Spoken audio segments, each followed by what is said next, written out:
Welcome to Dear Diaspora, a podcast celebrating the African diaspora and the change makers, innovators, and entrepreneurs working to make our world a better one to live in.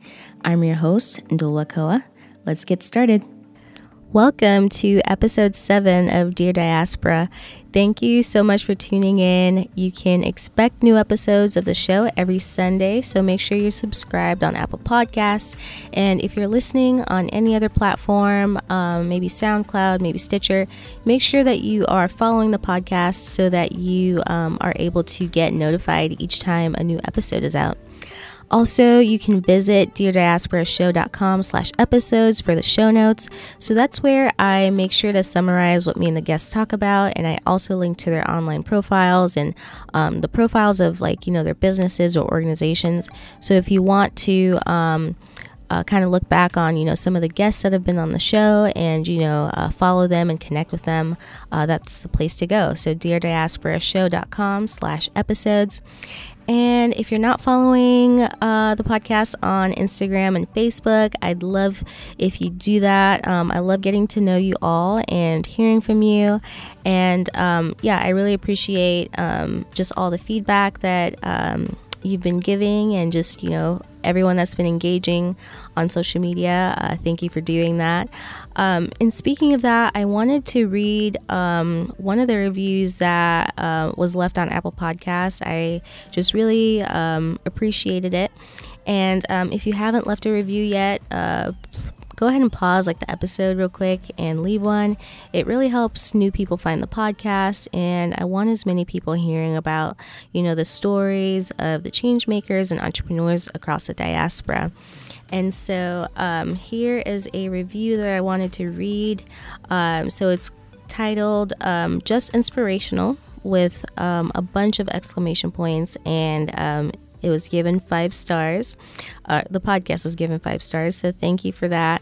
And it was left by B. Muzandu. So she says, if you're looking to learn more about the African continent in a positive light from the experiences of people in the diaspora, this is the podcast channel to be glued to. Absolutely inspirational talks and hopes for the African continent and its people. Thank you so much, B. Muzandu, for leaving that review. I really appreciate it. And again, if you leave a review, I could possibly read it on the show. So let me go ahead and introduce the next guest. So she is your guide to Africa. She's a lawyer, content creator, and started her platform for anyone that's interested in moving to, traveling to, or building a business in Africa. She also has a Facebook group called Iveoma's Guide to Africa that's made up of like-minded people all working to share super accurate and inspirational information about opportunities in Africa, and I highly encourage you all to join it. I'm a part of it, and just love some of the conversations and that happen in there, and just the articles and things that people share. So she also had a really cool talk show called I Am the Diaspora that you can still find on iTunes, and I'll make sure to link to that. We had such a fun conversation about why Africa is poppin' right now, what inspired her to move to Nigeria. So she's actually planning to relocate and move to Nigeria. We talk about some of the most promising industries to invest in Africa. So I really enjoyed hearing about that.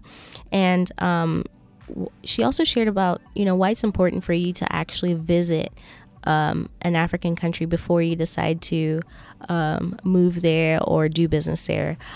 So that was another interesting part of our conversation. So I'm so excited to introduce my next guest. Here's my conversation with Iveoma. Thank you so much, Iveoma, for being a guest on the show. I follow all of your work, on YouTube, and I'm part of your Facebook group, and I just love what you do. So I thought it'd be awesome to have you as a guest on Dear Diaspora. Thank you so much for inviting me. Yes, for sure. And so I wanted to start by asking, where are you originally from? I know you currently live in New Jersey. But yeah, where are you from, and what was it like growing up in the U.S. for you? So I grew up in a racist little town. I was one of the only Black people in it. And therefore it was like, I was never shunned for being African. It was more like, you're Black. Like, where else would you be from? Like, I don't know.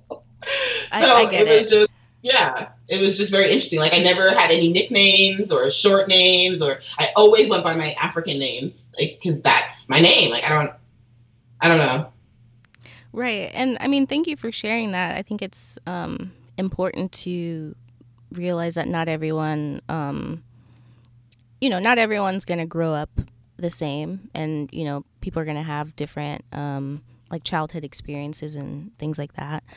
And so just moving on to like your brand, it's Iveoma. For those that may not know, what would you say, how would you like summarize what you do? So I, right now, it's like my brand is It's Iveoma, your guide to Africa. And so I would definitely say that I focus on positive move back or traveling to, or people who are trying to build businesses. And I highlight those individuals who are doing really good work all around Africa, because I feel like a lot of us are not highlighted. So I've kind of, for now, I'm working on like that, focusing on the African diaspora who are moving back. I think that's like a really interesting story, because I know whenever I'm in Nigeria and I tell people I'm moving back, they're like, why? Like, why? Why are you moving back? Why are you trying to come back here? So it's very interesting, like growing up. If you grow up in a different side of the world, you see more opportunities and let's say somewhere else, right? Mm-hmm. And then it depends. So yeah, so I've been focusing on people who are moving back or moving to a country in Africa, and I focus on the positive side of that. Of course, all my stuff is like educational, informational. So that was like really long. Oh, no, that's great. That was perfect. And what would you say, like how long had you thought of like starting this before you officially like launched it? And what was that final like thing that pushed you to be like, okay, let me just get started with this? So I was invited by a friend to go to the Harvard Africa Business Conference. Evidently, they've been doing it for years. I've never even heard of it. I was invited in like 2016. So in February 2016, I went. That's when it was. And then so when I was there and I saw so many people coming in from all over the US, all over the world, all over Africa. I was meeting Egyptians and Nigerians and Ghanaian people and people from Botswana who were building businesses in those countries. And they're young and they're trying to look for funding, or they're trying to make connections, and they're trying to get their business known.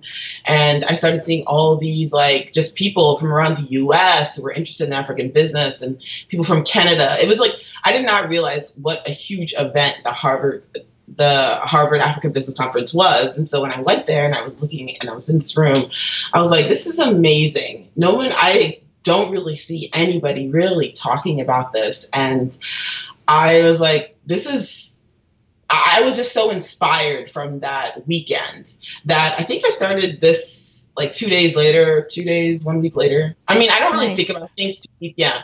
I don't think about things too deep before I do it. Wow, that's so cool. And like for anyone that might be interested, how would you go about attending that, the Harvard Africa Business Conference? Like, is it free or does it cost? No. There is a cost. So I think you could if you literally just Google like Harvard Africa Business Conference, there should be a way for you to sign up. I think it's in February every year. But yeah, it's pretty amazing. Yeah, and there's a cost, but I think it's like minimal. It's like 100 and something. Oh, so it's not too bad. Yeah. Oh yeah, that's not too bad. Thank you for sharing that.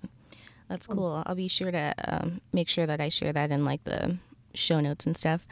Yeah. So after, you've started your brand, what would you say is like one of the biggest misconceptions people have about doing business in Africa? I think first of all, I think the biggest misconception is that when people talk about Africa, they're talking about one place. That's the thing that is kind of really, I guess, intriguing. So this is, I think, the difference between if you grew up first gen and versus somebody else who doesn't really have any connection to Africa. we completely understand not only are there different markets, in the markets, there are different ways to behave. Like if you're in Nigeria, there's a different way to run business in the East, North, Southwest. So I would say the biggest misconception is that people think that businesses run all over Africa in the same way. I think that people also need to get clear on what kind of country they want to move to or do business in. Africa is not the same. Doing business in Kenya is not the same as doing business in Nigeria, which is not the same as doing business in South Africa. So I would say that people don't know enough about wherever they're interested in.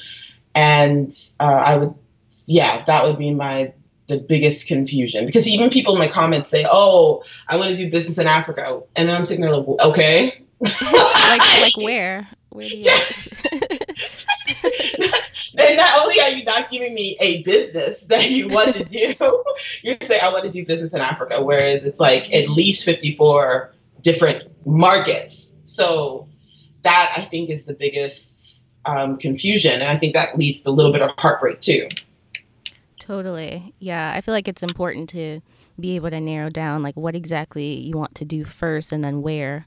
Exactly. Because it's not going to work everywhere, Because once you narrow down actually what you want to do, then you can talk about the regions. Because there are some places, like let's say you wanted to sell roses, then of course you'd be in East Africa, right? If you want to do tea, you can definitely be in East Africa. If you wanted to do something else, like you're going to have to be in other places. So I think that people need to get clear on what kind of business they're interested in.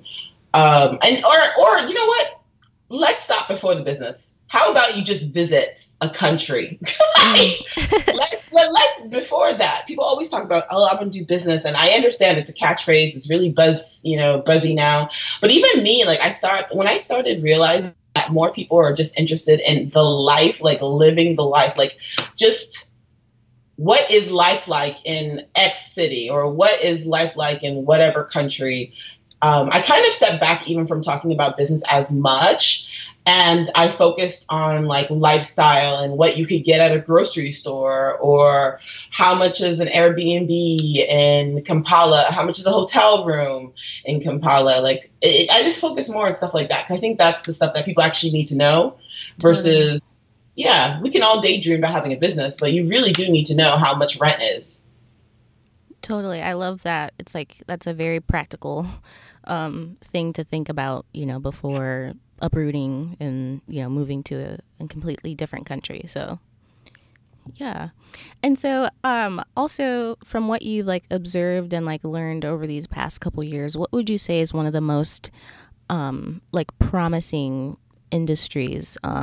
Let's pick like a country, like maybe Nigeria. Like, what do you think is like the great thing to like get into right now? So I'm going to be honest. I think that you can actually make it in any industry. So there are industries that are popping up like agriculture, right? But if you are not interested in agriculture, then I would suggest, even though it's hot, you not do it, because the market is so big in the entire continent, in each country, that you can do whatever you want, but you have to get clear on what is it that you want to do. So if you want to do agribusiness all over Africa, absolutely. But you know that if you do agribusiness, even though it's popping, you have to be in those countries. You have to go to the farm every day. Like that has to be so clear. So if you don't want to do that, there are other industries where you don't have to be there all the time. So I would actually say whatever it is that you want to do, actually, I think it could be a success. Nice. Like that's how big the market is. That's why people are moving back, because I really think there's such a huge opportunity in every industry, but especially I know agribusiness for sure.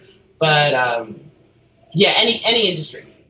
Awesome. And so, would you say like more people that are like, let's say African American are moving back, or is it people that maybe are first generation Americans and they have like, like their parents immigrated to like some country and then they're moving back? Like, who do you think is like the largest group like moving back to Africa? I definitely think first and second gens are the largest group because, they have connection. They have homes there. They have family there. So it's not that big of a difference versus someone from America who doesn't really have, they're tracing their roots. They're doing more heritage tours. I think that they're more traveling through the continent maybe, but first and second gens at this moment are definitely moving back way more. Because even if you talk to your friends right now, right? Like, people in your family who've just picked up and moved. Mm-hmm. Like, I just don't think it's Americans. Because first of all, the distance from here to Africa is just ridiculous, right? Right. And then I think it's a lot more reasonable for American if you want to have like a Black experience to move to, I don't know, Costa Rica or Trinidad and Tobago or something versus moving to Africa. But the people who are moving at this time in large rates, I would definitely say are first and second gens. Nice. And so after like some of the travels and things that you've done, what's been like one of your favorite African countries to visit? Well, I actually really honestly, I love Nigeria. I love, anytime I go to Nigeria, we go straight to my village, or really my town at this point, Arochukwu. And I just love being there. I love being in the village. But after that, I really like Kampala. Sorry. I really enjoy being in the village. And then I love being in Lagos whenever I have the chance. But to be honest, I haven't spent that much time in Lagos. But like Kampala in Uganda was really awesome. I really loved the playful party atmosphere. It reminded me a lot of Lagos. But I haven't really, this coming year, I'm going to be traveling a lot more throughout the continent because I'm actually relocating to Nigeria. So that would be my base. But for now, I haven't really been that many places, to be honest. Okay. And so what's really sparked your interest in moving to Nigeria, like this year specifically? Like, I wanted to move to Nigeria since I was like 20. So nice. I wanted to move, but I went straight from college to law school. Then after law school, I took the bar, and then I had my own, law practice and got a job. So I just felt like I kind of feel that if I don't move back now, that I just will find another excuse not to. And I think there's so much going on in Nigeria. Although, I just think this is the year. I think this is the time within the next 10 to 5 years. I think we're going to see already we've seen so many people moving back. Like, it's ridiculous. I know so many people who've moved to Nigeria or moved back to Ghana or whatever. It's just ridiculous. And I think that there's just so much going on. And on top of that, a lot of people are moving now. It just, maybe because it's more public, maybe because of media, it just seems like a lot more people are moving back at once. But there's nothing special about, although this is the year of return, but it's nothing other than that. I never really thought about it. This was my arbitrary deadline. And I was like, I just need to hurry up, move it back, and keep it moving so I can start building my life in Nigeria. Wow, that's so cool. I feel like whenever I've had chats with, like, let's say friends back in Zambia where I'm from, and I'm like, oh, I'd love to like move here and, do this and that. And they're like, why would you do that? So like you mentioned in the beginning, a lot of people like would question, like, why would you want to, move back to an African country? But like you, I see a lot of potential, and I think there's like a lot of really cool stuff happening that I'd love to be a part of. Exactly. This would be the time. Because in, like, honestly, 10, 15 years, when we all have kids and our kids are looking back, like, why didn't you move? I seriously think there's going to be, like, why didn't you move back and see what life would be like in whatever country you're from, I don't know. I think that if people don't, I just think there's so much going on. There's so much opportunity that if you don't, I don't want to say, not everyone has to move back, but if you don't plant a business or plant something in whatever country you're in, you're going to regret it. You really are. Totally. And I feel like something I've observed is like people are like, oh, like, I'm in the US like temporarily. I'm going to school. I'm going to work, save up, and then I'm going to move when I'm like 65 or something. I know. That's, you know, I know so many people with that plan. Yeah, and I'm like, what? Like, where's the fun in that? Like, you're gonna be like an old retired person. Like, it's gonna be so different. And No, yeah, because they say, like, because the thing is, a lot of people, I know a lot of people do that because they don't want to retire in the States because it's everything just is getting more and more expensive, right? And then you know you're going to have a good life in your country in Africa because, you know, older people are more respected, they're treated better, and on top of that, they have more of a social life. I do think actually being a retiree in an African country is better than being retired here. I feel like it's like it can be lonely. People don't visit each other here as much.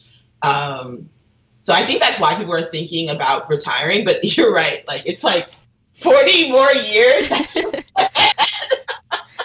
right. But I have so many friends that is their plan. So like Yeah. that. I mean, I guess there's nothing wrong with that. But then if it's like if you have the opportunity as like a 20 or 30 something year old, like, you know, why not, you know, go experience what it's like to live there for a few years. So I absolutely think that.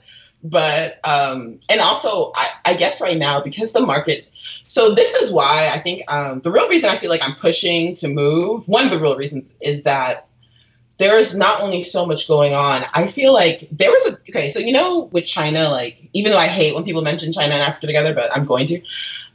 There was a period of time before when China was just like nobody paid attention to China at all. They closed their borders and they worked. And then now look at them. They're like in every country. They are doing everything, right? Mm-hmm. I feel like all around Africa at this time is that time. That before, because that's when all the multimillionaires came up. That's when all these billionaires that are billionaires now, that was the period of time for them because they just worked.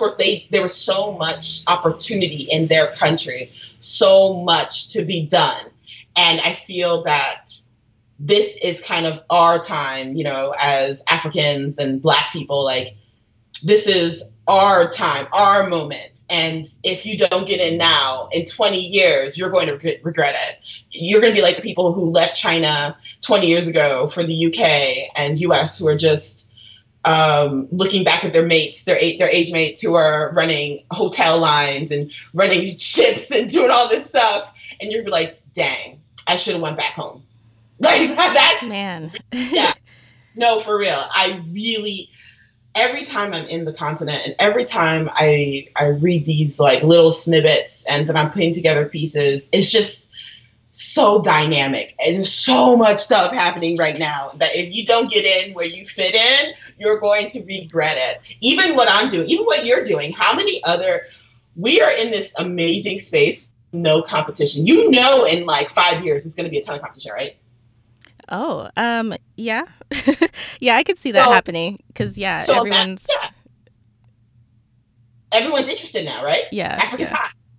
So, you know, right now at this moment, your podcast, if you really, really go hard on it, it could just be the number one podcast for the diaspora in like less than 5 years.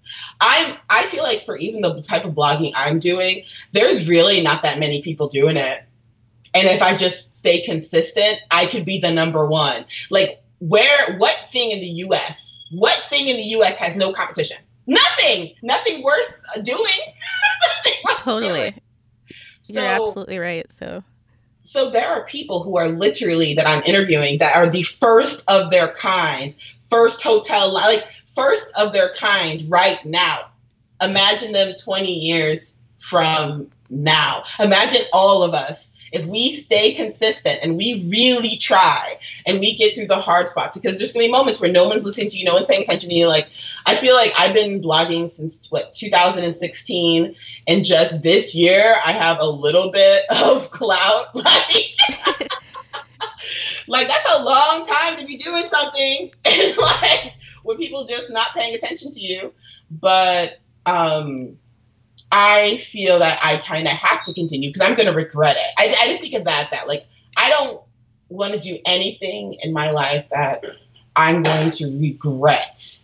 I don't in the future, because I've seen regret eat people up, especially, you know, people who are older, who haven't lived their life, who quit things, like who quit businesses way too early. Hey, like that sort of regret, where you seeing all your partners that you gave up in the business, right? You got the, you know, little bit of money to leave, and then all your partners hung through the dry spots, hung through the hard stuff, and now they're multimillionaires. That eats at you. So no, I'm not giving up. And I feel like this is the time we need to be paying attention, because so much stuff is happening. The internet is happening all over the continent every day. More and more and more and more people are getting on the internet. Within 10 years, there's about to be 1 billion people on the continent. Like, please, I don't pay attention to nothing but numbers. And there's so many people that it's just, everything is hot. Everything is like, every field, every industry is blowing up. So if you have the strength, because you need to have a little bit of strength, you need to have some endurance. If you have the strength and endurance to get through the absolute nonsense that you're going to face, this is the time, because this is the time that names are made. Like, right? Like, even if you look at the US, there was a time, all these old buildings that we see and the bridges, Rockefellers and all this stuff, that was during a particular time period. It wasn't just, it's not now. I don't see any new buildings with new names on it in 2019, but no, that happened 100 years ago. So I think that time period for Africa is happening in 54 markets at the same time right now. And if you really want to make a name for yourself, if you really want to build generational wealth, and you want to build something of standard, and you want to improve the African community and improve African workers' lives, then now is the time. Wow. That was a long, yeah. No, I mean, that was perfect. I feel super motivated, honestly. I love this conversation, so thank you for that. And then another question I had for you is, I think you kind of probably already touched on it, but like, what really inspires you about Africa's future? Like, is there one thing that you've observed that's like, oh my gosh, like this is the thing? Do you know what inspires me about Africa is when you speak to Africans and in general, you know, from different countries, how hopeful they are. Even though a lot of people have suffered, people are coming out of civil wars, people are like, you know, their family has never had any wealth for generations, right? The positivity, the hope, that hopeful attitude, that positive attitude, the things that things will get better. I think that's what actually excites me more about Africans, honestly, and being in Africa, is that hopeful, upbeat attitude from people who've really suffered, not who are in like African ghettos, like African poverty, which is different than poverty in the US. You know, if you literally have no money in Nigeria, you don't eat, you don't drink any water. The only thing you get for free is sun. So I think the hope and the positivity is actually what intrigues me, because I in that just we can do it kind of attitude in general. This is just my experience, but I think that that is actually kind of what excites me. And then also just the massive opportunities, which have always been there in Africa, but now, especially because of social media, have been highlighted and like public. Totally. So awesome. And from what I've like read from like your blogs and things, I see that you are super intentional about making sure that you like are educated, and you know, I feel like you're always like enrolled in some sort of course, or you're in like a particular group where you're like connecting with, you know, like-minded people. What would you say have been some of like your like the best resources to like kind of help you, you know, connect with people and to just learn more about doing business in Africa? So the reason that I actually like stay educated about everything really, like, I think that's in part maybe my Nigerian attitude, but also because I think there's so much misinformation about Africa, about Black people in general, like Black history, anything, world history. Like, I just feel like there's so much misinformation, and those people who are misinformed have the loudest voice in the Africa sphere for now. That I'm very careful and intentional about learning as much as I can about Africa's history, Black history, because there's so much misinformation. And that really irritates me. Like, I understand that some people want to improve the lives of Africans and want to do all these things. But the best way to do that is by spreading correct information, by interacting with people who are intelligent. So I make sure, like, my Facebook group is called Iveoma's Guide to Africa, and I make sure that I'm spreading research articles. And let's say I'm spreading an article or sharing an article and it's actually not correct, somebody will be like, hey, by the way, this is not correct. So I feel like I have amazing people in my Facebook group. And then I also like to stay upbeat. Stay focused on like e-courses. And so like I'm on Udemy. It's just udemy.com. And I'm always buying stuff from them. I'm always watching YouTube videos, so much amazing information online. But I guess for me, I'm just always like to stay educated, because I feel like education is the best way to fight against anything if you are educated about something. Because the people who, if you don't know your history, you're doomed to repeat it. And a lot of people are out here spreading a lot of misinformation, especially in this African space. And I just can't stand it. It's just ridiculous. Okay, yeah, so I know that you do like contracts and money to help like small business owners with like certain like templates and things like that.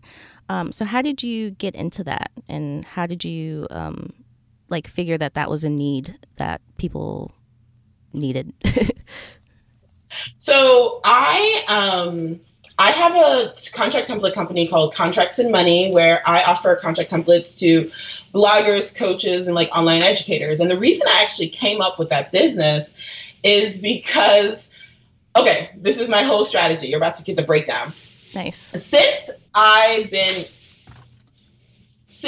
blogging, I realized that, okay, since I've been blogging and I've been talking to when I tell you I talked to so many people about who moved back or moved to a country in Africa, and the one thing they would always say, a lot of the people did fail, right? And I think, and the reason they failed is because they ran out of money. They ran out of US dollar or pound or whatever they were using in whatever country. And I realized, I was like, you know what? If I move to Nigeria, I'm not going to run out of money. I cannot. I'm not going to run out of US dollars. So I decided to build online businesses that reflect my skills, like things that I think that are in demand.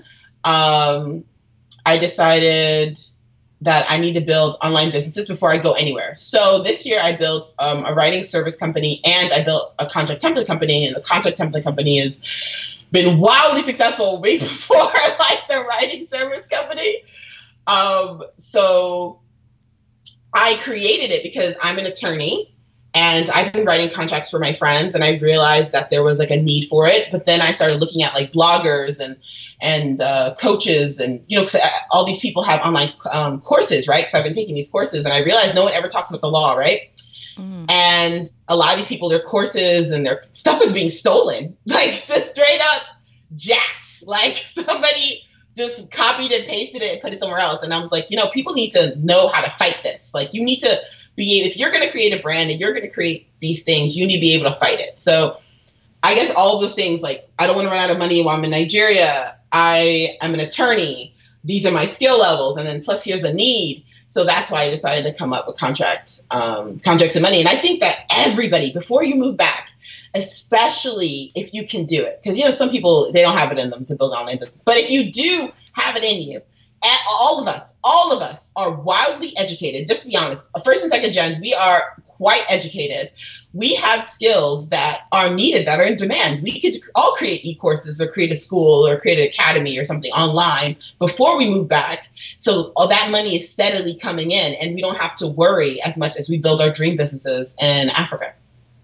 Oh, wow. I absolutely love that. Thank you You know, thank you for sharing that. that let me tell you, I really thought about it because when I started like seeing all these, because I feel like I'm so grateful when people share failure stories with me, because honestly, I think you learn a little bit more from failure stories than you do from all these success stories. Totally. But right. And then so when people started telling me like the reason I failed is because of I was running out of money. And it was like so many people. Because the thing is, like, whatever costs, when you start a business anyway, whatever cost you have in your head, you know it's going to be more than that, right? Just because of things you never thought about, delays, like, you know, things are done differently. You don't know like how business is done. So you know you're going to spend more money.